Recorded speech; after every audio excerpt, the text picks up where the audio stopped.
Comment n'avoir que des évaluations 5 étoiles sur GetAround et Wecar? Depuis l'avènement de l'ubérisation, c'est-à-dire le processus par lequel un modèle économique basé sur les technologies digitales entre en concurrence directe avec les acteurs de l'économie classique. Par exemple, tu as Uber avec les taxis. Uber a complètement révolutionné la façon dont on prend un taxi. Tu as aussi Airbnb avec les hôtels. Tu as aussi du coup Wecar et GetAround qui sont les loueurs entre particuliers qui concurrencent totalement les loueurs traditionnels du style Hertz, Avis, etc. Donc depuis l'avènement de cette ubérisation, eh bien, le système de notation qu'on connaît tous, les fameuses étoiles, a su s'imposer comme étant quelque chose de vital et fondamental pour pouvoir développer son entreprise, j'ai envie de dire.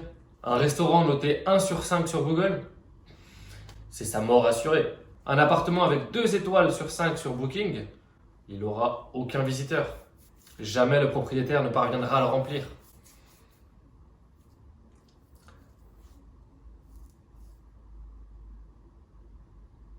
Toutes ces plateformes, que ce soit Airbnb, Uber, Wecar, etc., utilisent le même procédé. Elles vont mettre en avant leurs meilleures notes, leur donner plus de visibilité, et au contraire, elles vont occulter celles qui ont les notes les moins bonnes.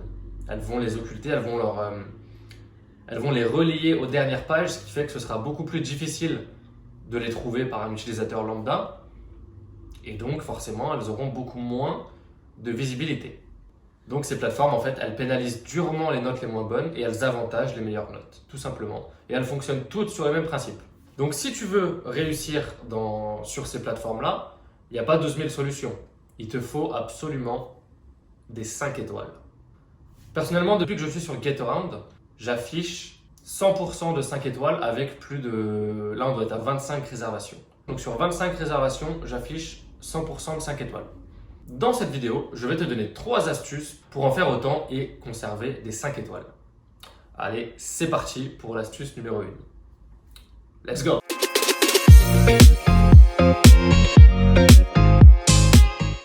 Première astuce, il faut être réactif. Absolument être rapide. Personne, vraiment personne pour le coup, personne n'aime attendre. Donc il faut absolument que tu tâches de répondre. Déjà tout simple, dès que tu as une demande, il faut que tu répondes ultra rapidement. Idéalement dans les 15 minutes. Donc pour ça, c'est simple. Tu as ton téléphone en main toute la journée, tu actives les notifications. Moi personnellement, ce que j'ai fait, c'est que j'ai mis notification dès que je reçois un message. Notification, un SMS et un mail. Donc dès que j'ai une demande de location, je reçois ces 3 infos. Comme ça, c'est impossible de le louper. Et ce qui fait que je réponds rapidement. Honnêtement, je dois toujours répondre entre 5 et 10 minutes au maximum. Après voilà, si je dors, je réponds le lendemain matin. Quand vous prenez un message à 1h du matin, vous n'êtes pas obligé de faire nuit blanche pour y répondre. Mais tâchez toujours d'y répondre le plus rapidement possible. Quand quelqu'un pose une question, il faut qu'il ait sa réponse le plus rapidement possible. C'est la base de la communication. Une communication saine et rapide. Ensuite, on va se concentrer un petit peu plus sur ta réponse, sur comment répondre. Va droit au but, une réponse claire, une réponse simple et une réponse polie. Sans oublier une réponse sans faute d'orthographe. Il faut que tu paraisses professionnel. Même si tu loues ta voiture en tant que particulier, si tu veux des bonnes notes, il faut que ça fasse professionnel. Donc une belle réponse qui explique tout de manière à ce qu'un enfant de 5 ans puisse comprendre. Tu leur expliques tout. Comment aller à la voiture. Si c'est un boîtier, comment déverrouiller le boîtier. Quelles sont tes conditions de nettoyage. Quelles sont tes conditions si elles ne refont pas le plein. Quand restituer la voiture et comment, où la garer si c'est avec un boîtier, etc., etc., etc. Il faut que dans ton message, ça peut être un message automatique, si après tu commences à louer beaucoup, il faut que dans ton message, ce soit clair comme de l'eau de roche, limpide. Il faut que le locataire après avoir lu ton message, il faut qu'il n'ait plus aucune question. Ne pars pas du principe que tu expliques à toi, pars du principe que tu expliques à quelqu'un qui ne connaît pas du tout. Puisque la plupart de ces locataires, n'ont pas loué, soit n'ont jamais loué, soit ont loué que très peu de fois sur cette plateforme. Et donc, ils ne connaissent pas forcément, c'est compliqué. Donc voilà, une réponse claire, simple. Et également, il faut aussi que tu restes joignable une fois que la location a démarré. Il ne suffit pas d'être rapide pour encaisser l'argent et quand le mec est parti, il est parti. S'il a le moindre problème, tu lui dis qu'il te contacte toi en priorité et soit joignable au maximum pour pouvoir résoudre tous ces problèmes en direct. Plus tu répondras de manière rapide, même si tu n'as pas la solution, le locataire va bien le prendre parce que ce qui est le pire dans les conflits, dans les problèmes comme ça, en fait, c'est le manque de communication. C'est quand il y a un problème mais que le locataire n'a pas de retour de ta part. Si déjà il a un retour, il reçoit un retour, il voit que tu fais un effort, il va être beaucoup plus compréhensif que si tu réponds 3 jours après alors qu'il t'a dit qu'il a une panne. Tu vois ce que je veux dire? Donc voilà, sois rapide au maximum. On passe tout de suite à la deuxième astuce.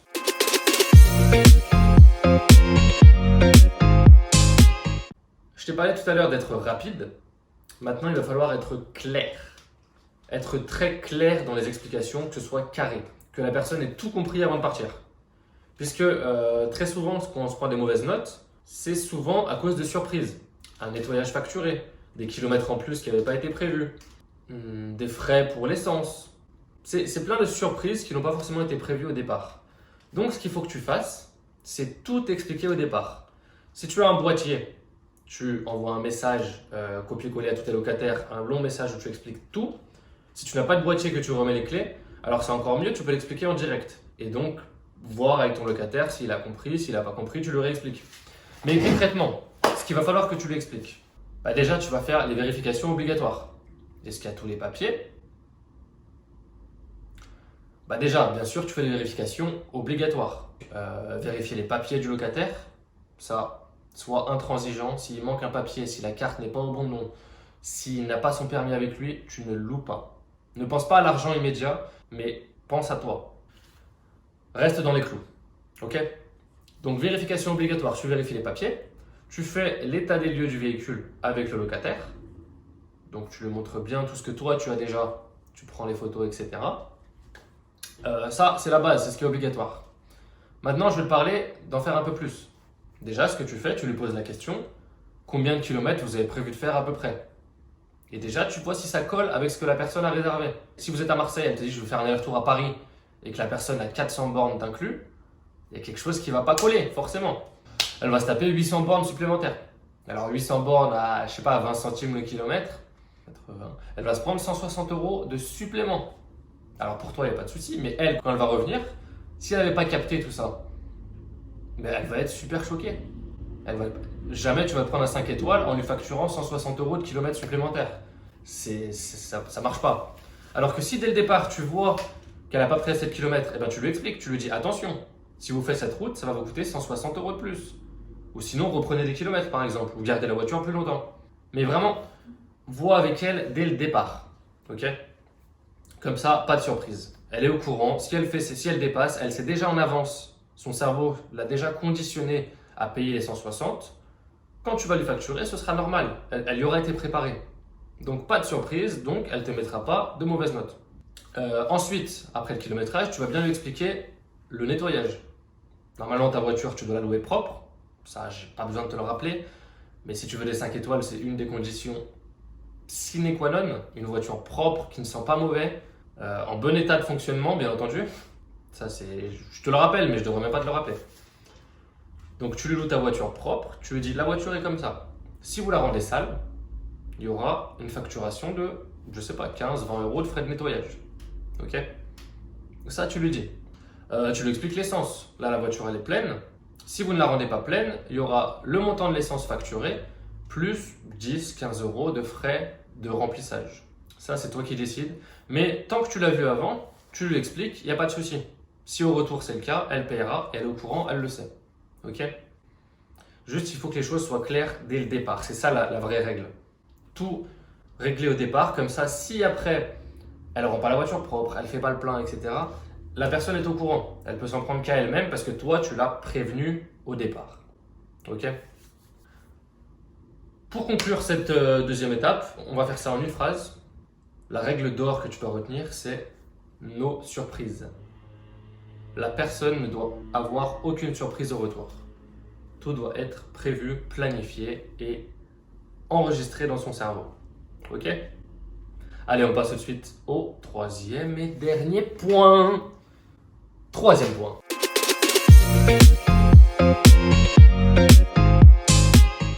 Là, on va parler un petit peu d'être commercial.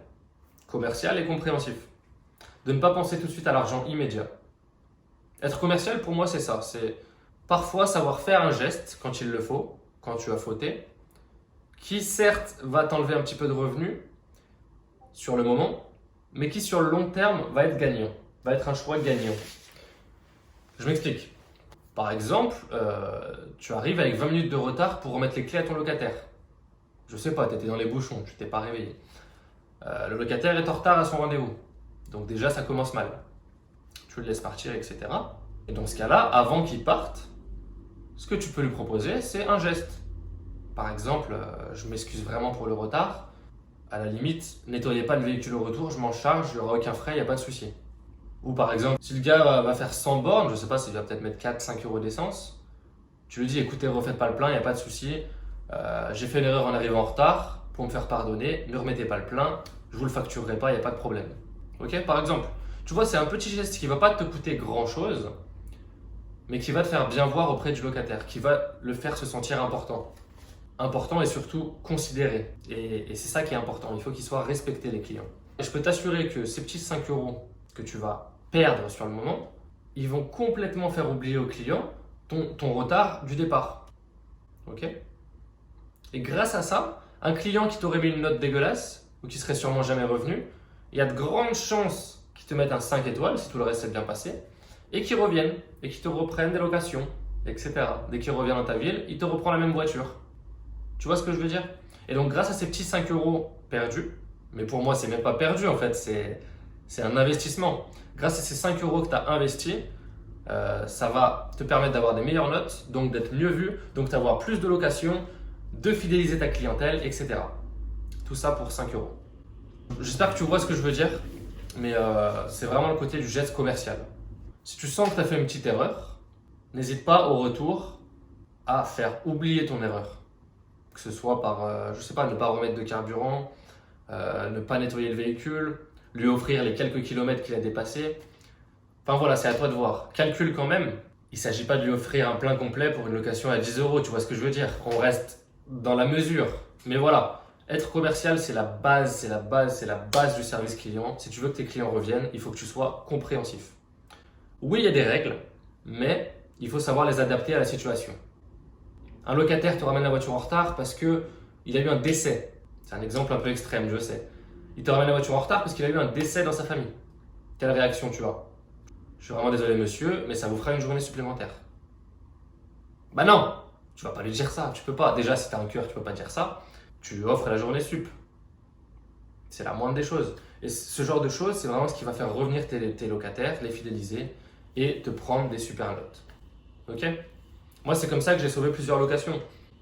J'avais des locations un peu mal parties, kilométrage dépassé, rendu un peu sale, etc. Moi, par exemple, j'ai une location qui me vient en tête, là, qui a pas très bien commencé. Donc, je loue ma voiture. On est en hiver, c'était il y a quelques mois, en plein hiver. Les locataires arrivent, ils s'installent dans la voiture, je leur fais le tour, etc. Tout va bien, bonne ambiance, on rigole, voilà, tout va bien. Moi, je vais à mon travail, ils m'appellent un quart d'heure après. Oui, Joris, je suis désolé, la voiture, elle est coincée. C'est-à-dire que j'accélère, j'enlève le frein à main, bien sûr. Hein. Je mets la marche arrière, elle bouge pas. Je mets la marche avant, elle bouge pas. Je crois que les freins sont collés. Je dis, oh putain, merde. Je retourne vite au parking. J'arrive 10 minutes après, facile. Donc déjà, je l'ai fait attendre. J'ai appelé mon beau-père mécano entre-temps qui m'a expliqué que c'était avec le froid, les freins sont sûrement collés, vu que la voiture n'a pas bougé depuis longtemps. Et donc, fallait tenter, fallait tenter un peu de violence, mettre un bon coup d'accélérateur. C'est soit ça fonctionnait, soit je cassais tout. Donc j'ai tenté quand même. Tac, marche arrière, on débraye, on accélère un bon coup, on lâche l'embrayage rapidement, schlac, ça décolle. Ok, donc ça a l'air bon. Je teste les freins, ça freine, je teste les vitesses, tout passe, nickel. Donc là, déjà, heureusement, parce que j'aurais pu leur faire perdre leur location. Donc là, on a eu, on va dire, un coup de chance dans la malchance. Mais déjà, ils partent avec une demi-heure de retard. Tout va bien, il m'appelle le soir et me dit oui Joris, le trajet s'est bien passé. Par contre, est-ce que vous pouvez bien me confirmer que c'est normal, il n'y a pas de lave-glace et la fenêtre quand elle descend, elle sort de son joint. Si on la descend à fond, il faut la tenir. Donc ça fait 3 points négatifs. Vous voyez? Il part en retard, pour un problème certes qui n'est pas de ma faute, mais quand même, ils partent en retard. Lave-glace, pas de lave-glace dans la voiture. Qui ne vérifie pas le lave-glace? Bah, je ne l'ai pas vérifié. Mais pas de lave-glace, on était en hiver, il neigeait dégueulasse, le pare-brise il s'est sali, il ne pouvait pas nettoyer, il a dû mettre de l'eau dans le réservoir. Donc pas sérieux. Et troisième problème, la fenêtre, pareil, qui déconne, ça je ne l'avais pas vu. Troisième problème. Donc ce que j'ai fait sur le moment directement, je lui ai répondu, bah écoutez, je suis vraiment désolé. Pour le lave-glace, si vous voulez, remettez-en, je vous le rembourse sans problème en retour. Et pour la vitre, j'étais pas au courant. Donc voilà. Puis après, plus de nouvelles jusqu'à la fin de la location. Puis vient le jour où ils doivent me ramener la voiture. Donc il me la ramène. Moi, qu'est-ce que je fais? Donc il va me la ramener, il m'appelle pour me dire oui écoutez Joris, on va faire le plein, on va la laver puisqu'elle est bien sale à l'extérieur et je vous la ramène. Qu'est-ce que je lui ai dit? J'aurais pu lui dire pas de souci, à tout à l'heure. Il me la ramène comme ça. Et là honnêtement, je suis pas sûr que j'aurais eu mon 5 étoiles, même si le feeling était bien passé. Je pense que ça aurait plus été un 4, un 3 ou un 4. Donc là, qu'est-ce que je lui ai dit? Je lui ai dit, écoutez, par rapport aux petits problèmes, aux petits désagréments que vous avez eus, faites le plein. Par contre, ne nettoyez pas le véhicule. Je m'en charge, il n'y a pas de souci. Il m'a dit, vous êtes sûr, etc. Je lui ai dit, oui, il n'y a pas de problème. Laissez-le comme ça, même si elle est sale, je la nettoierai, aucun problème. Vous voyez, c'est pas grand-chose. Ça m'a coûté quelques euros et ça m'a pris une demi-heure à nettoyer le véhicule. Mais grâce à ça, j'ai eu mon 5 étoiles, malgré les 3 désagréments que la personne a eu. Voilà, c'est ce genre de choses que je trouve important. Et ouais, c'est à peu près ce que je voulais vous dire. Hein. Le service, le service, le service. Le chiffre d'affaires, mais le service d'abord. Puisque le service va apporter le chiffre d'affaires qui va croître. Ok?